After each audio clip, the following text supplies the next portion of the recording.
जो सबसे बड़ा सबूत था सीसीटीवी फुटेज, वो इनके ऊपर जा रही थी। इनके क्रिमिनल इतिहास के बारे में जनपद के काफ़ी लोग पहले से चर्चित हैं। सामा में घेराबंदी की गई, उनकी पहचान की उन्हीं अभियुक्तों के ऊपर, जिनके ऊपर 1 लाख का इनाम घोषित एडीजी जोन सब द्वारा किया गया था। लड़के हैं रिजवान और अखिल खान, इनके द्वारा इनका पूरा जो मूवमेंट था वो ट्रेस था। उनकी सीसीटीवी फुटेज थी उस क्षेत्र में जिस दिन ये घटनाक्रम हुआ। दर्ज है इनका डायरेक्ट, जो हमारे रघुनाथ जी इनसे डायरेक्ट कोई बातचीत या नहीं है, तो इनको हायर किया गया था। वहाँ मौजूद थे, उन्होंने गोली चलाई। इससे मेरे ख्याल से इस रूम में कोई इनकार नहीं कर सकता कि गोली इनके द्वारा नहीं चलाई गई। इनके परिवार में इनके जो माता पिता हैं उनका अलग अलग धर्म था। पूर्व में इनका नाम जो राजीव तिवारी और संजय तिवारी था, बाद में इनका नाम इनको बदल दिया था। इस पूरे घटनाक्रम को हमने शुरू से समझा, क्योंकि इसमें बहुत सारे लोगों को आशंका थी, डाउट थे। उसको लेते हुए हमने इस पूरे घटनाक्रम को बिल्कुल स्क्रैच से जैसे शुरुआत होती है, वहाँ से पूरे घटनाक्रम को समझा। और जो लोग फरार थे, जिनके ऊपर लगातार प्रयास चल रहे थे और हम पकड़ नहीं पा रहे थे उनको, उनके ऊपर भी निगरानी की नई नई टेक्निक्स लगा के और अपनी मुखबिरी लगा के उसमें हमने कार्रवाई की। ये चीज़ आप सभी को आप जानते हैं कि जो 2 शूटर थे, जिसमें राजू उर्फ रिजवान और दूसरा जो उसका भाई था संजय उर्फ, इसका नाम अखिल खान, जो इसका उर्फ नाम है। इसकी फ़ोटो आप सभी जानते हैं मोहाली के सीसीटीवी कैमरा में कैद हुई थी, जो काफ़ी वायरल भी हुई थी शूटरों की। और एक बहुत बड़ा सबूत था कि जो राघवेंद्र जी को गोली मारी गई थी, उस समय टेक्निकल एनालिसिस से भी, सर्विलेंस से भी, एवं जो सबसे बड़ा सबूत था सीसीटीवी फुटेज, वो इनके ऊपर जा रही थी। इनके क्रिमिनल इतिहास के बारे में जनपद के काफ़ी लोग पहले से चर्चित हैं कि ये पूर्व में भी बहुत सारी घटनाएं आसपास के जनपदों में, हमारे जनपद में, गिरी में कर चुके हैं और लगभग 2 दर्जन से ऊपर मुकदमे इनके ऊपर हैं। तो इनकी घेराबंदी करने के लिए एसटीएफ की टीम, हमारी टीम, जिसमें हमारे दोनों एडिशनल एसपी साहब, हमारे सीओ साहिबान सभी लगातार प्रयास कर रहे थे और हर बार नई नई टेक्निक्स लगा के इनको लोकेशंस को इनकी चिन्हित करने का प्रयास कर रहे थे, क्योंकि लगातार ये लोग अपनी लोकेशंस चेंज कर रहे थे। आज सवेरे, जो कि 7 अगस्त है, जो आज एक सुबह हमारे पास अर्ली मॉर्निंग बिल्कुल एक सूचना प्राप्त हुई हमारे नजदीक से कि इनकी मूवमेंट जो हमारा हरदोई सीतापुर बॉर्डर लगता है, वहाँ से होगी। उस संबंध में तत्काल, जो कि हमारी टीम्स पहले से ही बनी हुई थी, एसआईटी पहले से ही गठित थी, टीम्स अलर्ट थी, उसमें तत्काल टीम को अलर्ट किया गया। उसमें 5 टीमों को हमारे अलर्ट किया गया और जितनी कॉम्बिंग क्षेत्र की हम कर सकते हैं वो हमने शुरुआत की। इसमें क्योंकि इनकी मूवमेंट ज़्यादातर पूर्व में भी देखा गया था, वो हरदोई सेक्टर से शुरू होती थी और पिसाबा मोहाली साइड होते थे, ये लोग आते थे। तो पिसाबा में घेराबंदी की गई। उस समय एक संदिग्ध बाइक सुबह लगभग 4:30 बजे के आसपास एक संदिग्ध बाइक आ रही थी। उसको हमारी जो टीम सबसे आगे थी, जो स्ट्राइक टीम थी हमारी, और पीछे आउटर कॉर्डन पर कॉम्बिंग टीम्स हमारी लगी हुई थी, स्ट्राइक टीम ने इनको रोकने का प्रयास किया। इनके द्वारा उसको इग्नोर करते हुए पुलिस पे ताबड़तोड़ फायरिंग करी। जब पुलिस में फायरिंग हुई तो हमारी स्ट्राइक टीम थी ऑलरेडी रेडी थी, बुलेट प्रूफ जैकेट्स के साथ, अपने वेपन्स के साथ। अपने बचाव में उनके द्वारा फायरिंग की गई, जिसमें 2 लोग जो ये इंजर्ड हुए।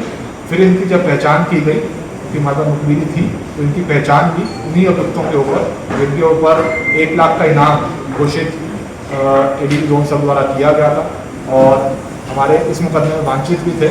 इनकी पहचान हुई, तत्काल इनको जो हमारे पीएससी लगती है पिसावा में, वहाँ भेजा गया। वहाँ से इनको, क्योंकि सीरियस थे, इनको हायर सेंटर, हमारा जो डिस्ट्रिक्ट हॉस्पिटल है, यहाँ रेफर किया गया। और जब यहाँ पहुँचेंगे तो डॉक्टर द्वारा इनको मृत घोषित किया गया। ये सारे घटनाक्रम में टीम ने बहुत ही अच्छी बहादुरी दिखाई है। इसके अंदर पूरी टीम को जो नकद इनाम अपनी तरफ से 25,000 रुपये एवं आईजी साहब की तरफ से 50,000 रुपये और एडीजी साहब की तरफ से भी अलग से 50,000 रुपये घोषित किया गया है।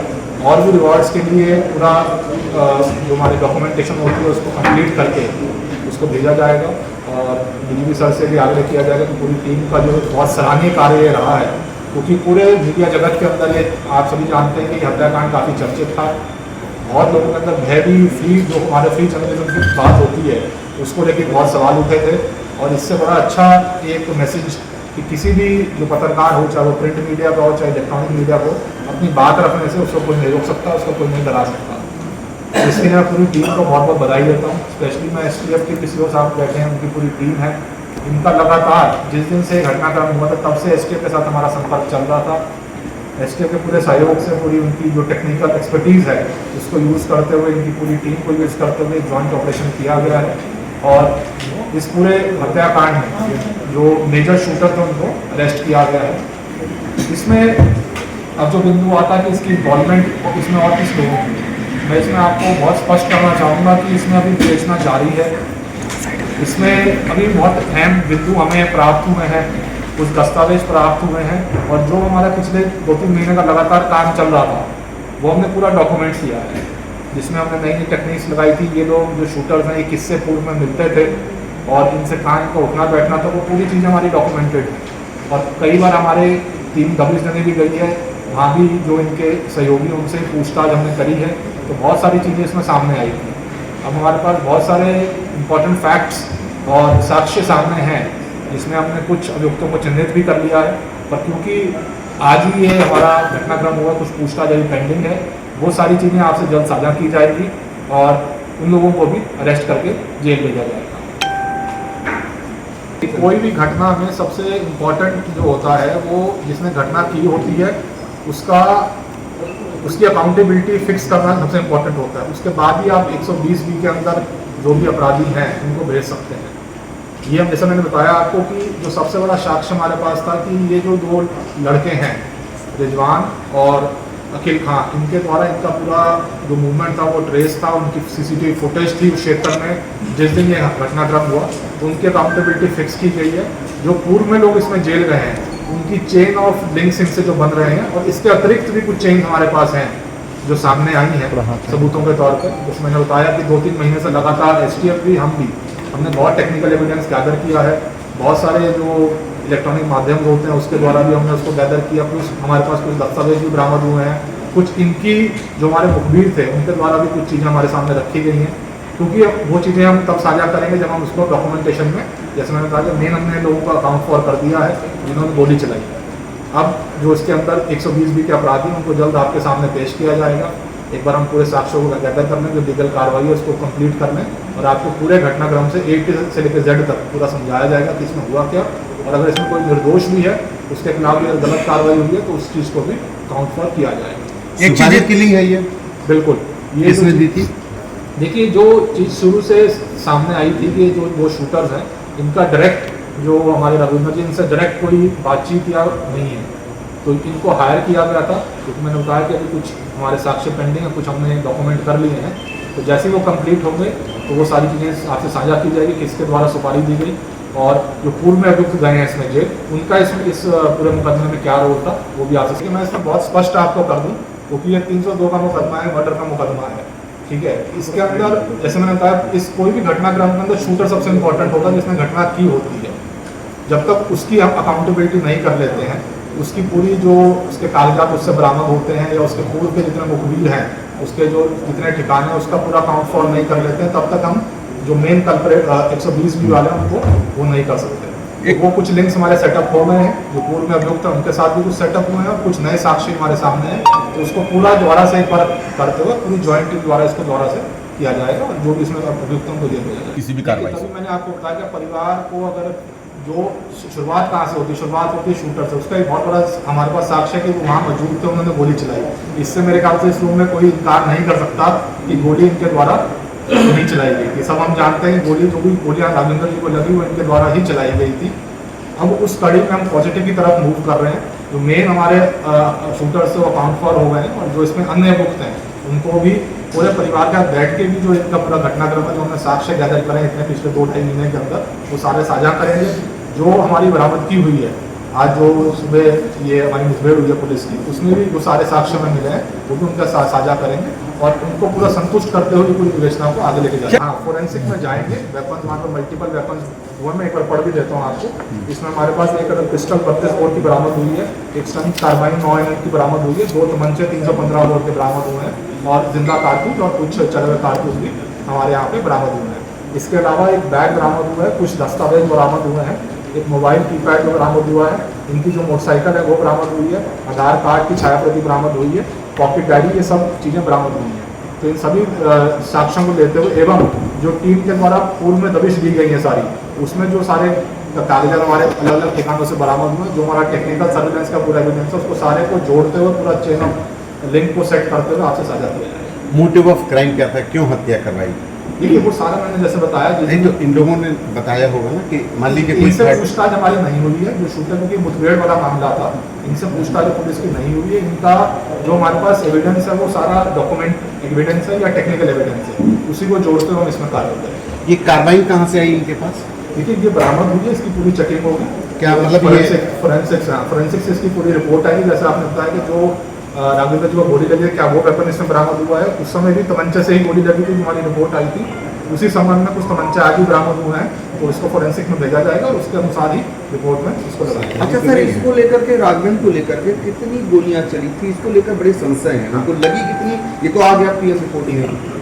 देखिए गोलियां चलना, वहाँ पे कुछ खाली कारतूस हमें नहीं मिले, तो उस पर टिप्पणी करना पूरा क्लियर नहीं मैं कह सकता। पर जो पोस्टमार्टम में जितनी लगी उनका हमारे पास था कि इनको पोस्टमार्टम में 3 से 4 गोली लगी थी, वो हमारे पास रिपोर्ट है, तो वो हम उसको काउंट फॉर कर रहे हैं। वो आवाज सीसीटीवी कैमरे में भी कैद हुई है आगे वाले। देखिए आवाज़ है, उससे कितनी लगी उनको, कितनी चली, उसमें थोड़ा डिफरेंस मैं इसलिए टिप्पणी नहीं करूँगा।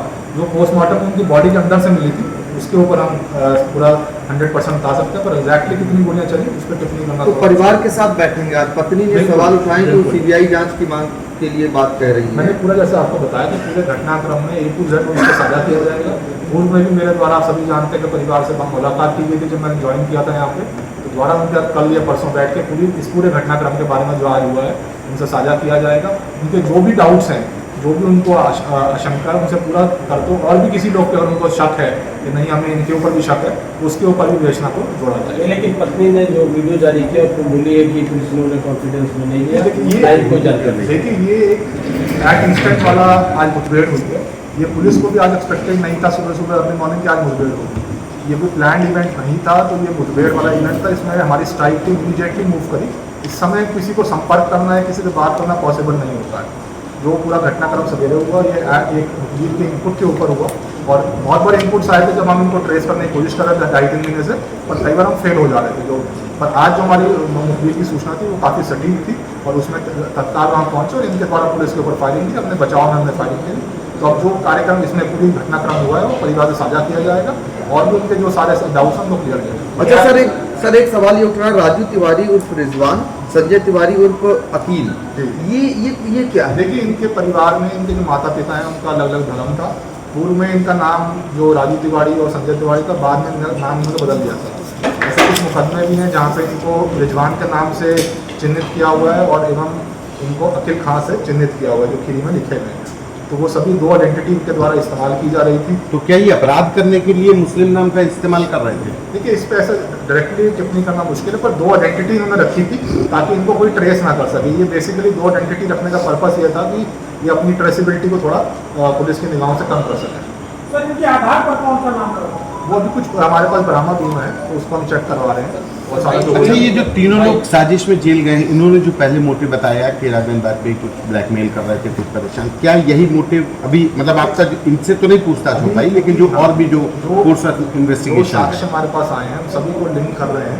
जो पूर्व में भी लोग जेल गए हैं और जो नए अभियुक्त कुछ हमारे सामने आए हैं, जल्दी आपसे साझा किए जाएंगे, तो उनकी भी चेन ऑफ कमांड को हम पूरा लिंक कर रहे हैं। और जब पूरी कंप्लीट हो जाए, किसका क्या रोल बनता है, किस पे क्या धारा बनती है, वो पूरी आपसे साझा की जाएगी। क्या इसमें क्या पॉलिटिक्स के जो लोग जुड़े हैं उनके बिना वाले?